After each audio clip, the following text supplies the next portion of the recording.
Assalamualaikum warahmatullahi wabarakatuh. Waalaikumsalam warahmatullahi wabarakatuh. Perkenalkan, kami dari kelompok audit aplikasi portal kerja praktek FMIPA Universitas Riau menggunakan COVID-5 dengan dosen pengampu yaitu Bapak Dr. Rahman Kurniawan STMIT, Bapak Dr. Elvizar SSI MKOM. Sebelum kami mempresentasikan hasil diskusi kami, izinkan kami untuk memperkenalkan anggota kelompok. Yang pertama yaitu Anissa, kedua Anissa Suryani Panggabean, ketiga Elinor Agustin, keempat Hichanata Nail Panjaitan, kelima Naufal Abdurrahman Madani, keenam Nuga Pratama, ketujuh Nurul Finasti. Baiklah, mungkin ada beberapa outline yang akan kami jelaskan nanti di PPT ini, yaitu yang pertama adalah latar belakang, kedua metode penelitian, ketiga hasil dan pembahasan, keempat kesimpulan. Untuk itu, mari kita mulai. Yang pertama yaitu latar belakang yang akan dijelaskan oleh Saudara Naufal Abdurrahman Madani. Kepada Naufal dipersilakan. Baik, terima kasih kepada moderator. Saya akan menjelaskan latar belakang pada paper ini atau PowerPoint ini. Baiklah, pada era digital ini, sistem informasi telah menjadi bagian utama dalam menunjang proses pendidikan di berbagai perguruan tinggi. Program studi sistem informasi telah menerapkan yaitu portal kerja praktek FMIPA. Dalam portal ini menyediakan platform pengelolaan magang mahasiswa terutama mahasiswa program studi sistem informasi. Pada portal ini mahasiswa dapat menggunakan portal ini untuk mengisi logbook harian, melihat nilai, unggah laporan akhir kerja, praktek dan menerima nilai evaluasi dari dosen pembimbing lapangan. Portal kerja praktik ini memiliki tools dan fungsi yang berjalan dengan baik, tetapi perlu diperhatikan dalam pengembangan masa depan untuk meningkatkan kinerja fungsionalitas. Lalu, pada portal ini belum terdapat SOP untuk menangani insiden keamanan informasi. Oleh karena itu, pada portal ini dilakukanlah audit sistem informasi menggunakan framework COVID-5, khususnya pada domain deliver, service, and support. Dengan menggunakan framework COVID-5 ini, diharapkan portal kerja praktik ini dapat dilakukan analisis maturity level, analisis gap, serta rekomendasi pada portal kerja praktek MIPA Universitas Riau. Saya kembalikan kepada moderator. Baiklah, terima kasih kepada Saudara Noval. Selanjutnya yaitu ada materi tentang metode penelitian yang akan dijelaskan oleh Saudari Nurul Finasti dan Anissa Panggabean. Kepada kedua saudari dipersilakan. Baik, terima kasih kepada moderator. Di sini dalam metode penelitian kami itu dilakukan beberapa tahap. Pada tahap pertama itu ada studi literatur dan studi lapangan. Pada tahap ini dilakukan dengan membaca beberapa paper terkait yang diangkat berdasarkan penelitian sebelumnya. Selain itu juga dilakukan studi untuk memahami visi, misi, dan tujuan Universitas Riau, FMIPA Universitas Riau. Pada tahap kedua itu ada perumusan masalah. Di sini kami melakukan pendefinisian terkait masalah-masalah yang akan dibahas. Kemudian dilakukan pengamatan terhadap portal kerja praktek FMIPA Universitas Riau. Dan pada tahap ketiga itu ada pengumpulan data. Pengumpulan data ini dilaksanakan dengan menggunakan metode kuesioner, wawancara, dan observasi. Untuk observasi atau observasi atau survei lapangan itu dilakukan kami melihat proses yang terjadi pada portal kerja praktek Universitas FMIPA Universitas Riau secara langsung. Dan untuk wawancara sendiri itu dilakukan untuk verifikasi dan pencairan validitas terhadap respon yang tercantum dalam kuesioner. Proses wawancara yang dilakukan secara tatap muka dengan responden yaitu Bapak Aidil Fitriansyah selaku pengelola portal kerja praktek FMIPA Universitas Riau. Selanjutnya dilanjutkan oleh rekan saya, Nisa Panggabean. Baik, selanjutnya di sini yaitu analisis data COVID-5. Yang pertama yaitu memilih domain. Pada fase ini, kami memilih domain yang telah terimplementasi dalam portal kerja praktek MIPA, di mana domain DSS yang dijadikan fokus dalam penelitian mencakup DSS 01, DSS 03, DSS 05, dan DSS 06. Kemudian, teknik pengukuran ordinal. Sistem ukur ini bertujuan untuk menyusun objek dalam urutan relatif dan tidak memberikan nilai absolut bagi suatu objek. Selanjutnya yaitu analisis maturity level. Pada analisis ini, peneliti membandingkan kondisi organisasi yang saat ini berjalan, yang dimana diperoleh dari penyebaran kuesioner dengan kondisi yang diharapkan oleh organisasi, yang diketahui dari visi misi MIPA Universitas Riau. Yang terakhir yaitu analisis kesenjangan atau gap. Proses selanjutnya melibatkan pencarian nilai gap, di mana menggunakan rumus perhitungan setelah skala pembulatan indeks telah dilakukan. Sekian, saya kembalikan kepada moderator. Baiklah, terima kasih kepada Saudari Nurul Finasti dan Saudari Anissa Panggabean. Selanjutnya yaitu ada materi hasil dan pembahasan yang akan dijelaskan oleh Saudara Hica Nathanael Panjaitan, yaitu proses maturity level dan analisis gap. Kepada Hica dipersilakan. Baiklah, terima kasih atas kesempatannya.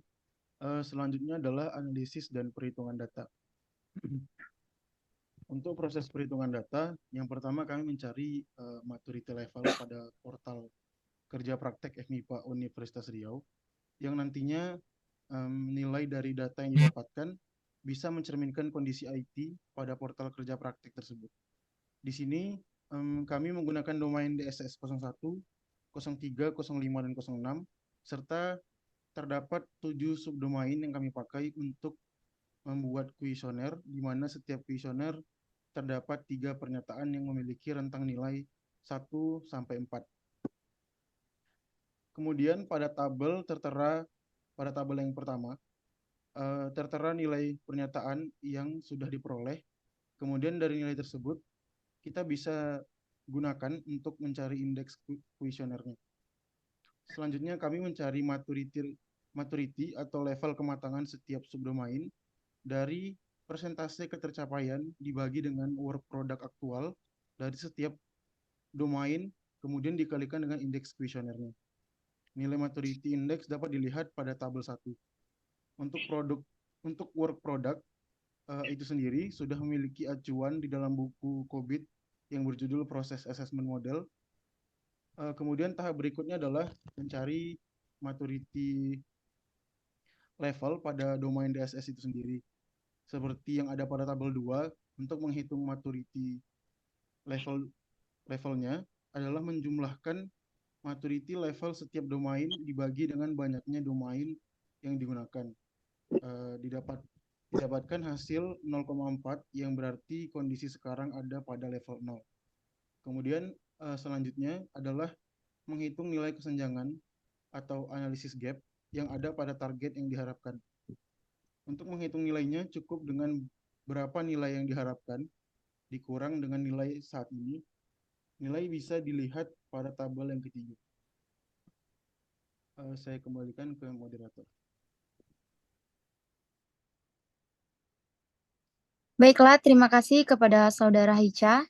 Selanjutnya yaitu hasil dan pembahasan merangkup materi rekomendasi yang akan dijelaskan oleh saudari saya, Anissa. Kepada Anissa dipersilakan.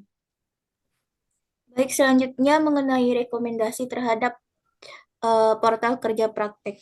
Nah, jadi berdasarkan domain DSS 05 yang terkait dengan proses praktis, input or output, and activities, tepatnya pada subdomain 04 yaitu Manage User Identity. Saat ini portal kerja praktek mencatat skor 2, dan untuk mencapai target skor 3, maka langkah yang perlu diambil yaitu disarankan untuk lebih memperjelas prosedur dan batas waktu untuk implementasi perubahan hak akses.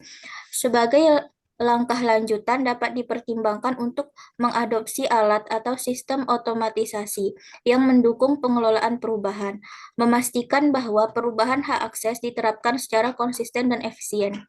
Dengan melakukan ini, organisasi dapat meningkatkan respons terhadap perubahan hak akses, meningkatkan keamanan sistem, dan meminimalkan potensi risiko yang mungkin timbul.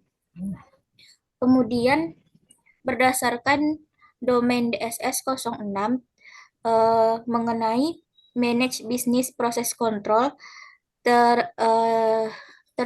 pada subdomain 03.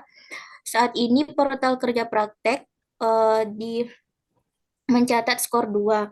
Nah, untuk mencapai target skor 3, maka langkah yang perlu diambil yaitu dengan melakukan analisis lebih mendalam terhadap tugas dan tanggung jawab yang terkait dengan setiap peran.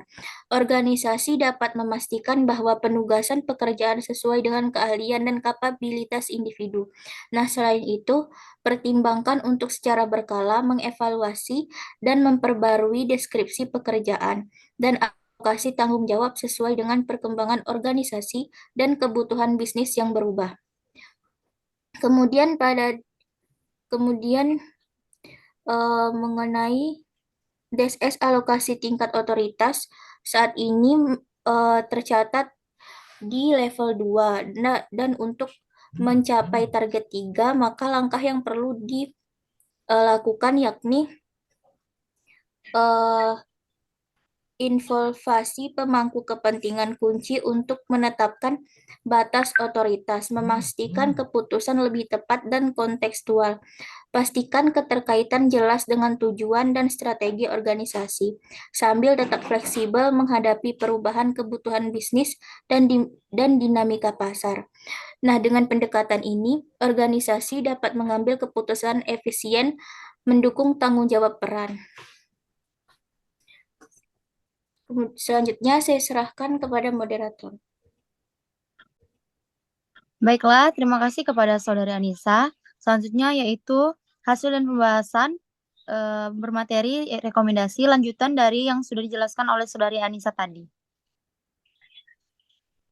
Yang akan dijelaskan oleh saya sendiri, Elinor Agustin.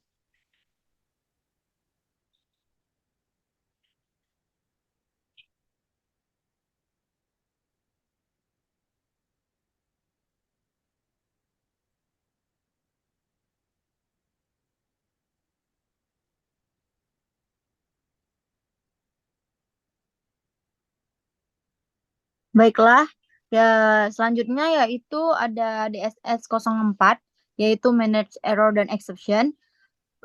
Bagian laporkan kesalahan proses informasi bisnis yang relevan secara tepat waktu untuk melakukan analisis akar, penyebab, dan tren.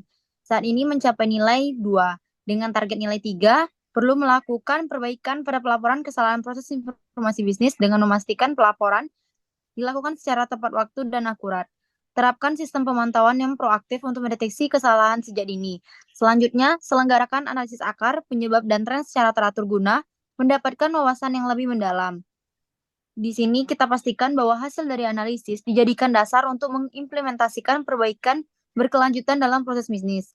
Dengan mengadopsi siklus analisis dan perbaikan terus-menerus. Organisasi juga dapat mengurangi kesalahan, meningkatkan efisiensi, dan mengikuti tren positif dalam pengelolaan informasi bisnis. Selanjutnya,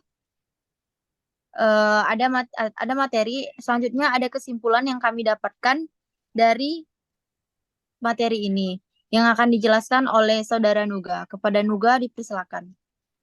Baik, terima kasih pada moderator. Berdasarkan hasil audit yang telah dilakukan, di sini kami menggunakan framework COVID 5 dengan domain DSS, yang mana DSS 01, 03, 05, dan 06.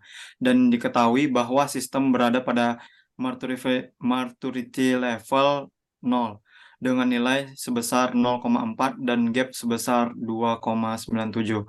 Nah, di sini kami menyediakan beberapa saran yang mana diharapkan sistem portal kerja praktek FMIPA akan menjadi lebih optimal. Yang pertama yaitu memperbaiki dan memperjelas SOP yang telah ada, dan batas waktu dalam perubahan hak akses perlu diperjelas sehingga meminimalkan potensi risiko yang akan timbul.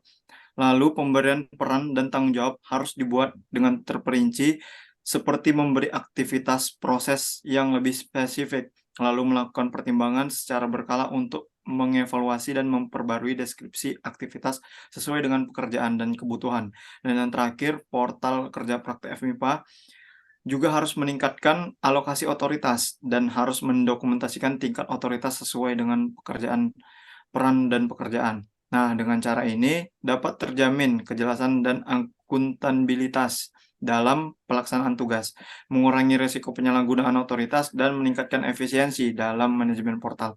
Lalu, melakukan perbaikan pada proses pelaporan. Hal ini agar memastikan pelaporan dilakukan secara tepat waktu dan akurat. Nah, sekian dari saya kembalikan ke moderator. Baiklah, mungkin itu saja rangkuman materi yang sudah kami diskusikan bersama-sama dengan anggota kelompok. Mohon maaf apabila ada kesalahan dan mohon maaf apabila ada salah kata. Saya tutup. Wabillahi taufiq wal hidayah. Wassalamualaikum warahmatullahi wabarakatuh. Waalaikumsalam warahmatullahi wabarakatuh.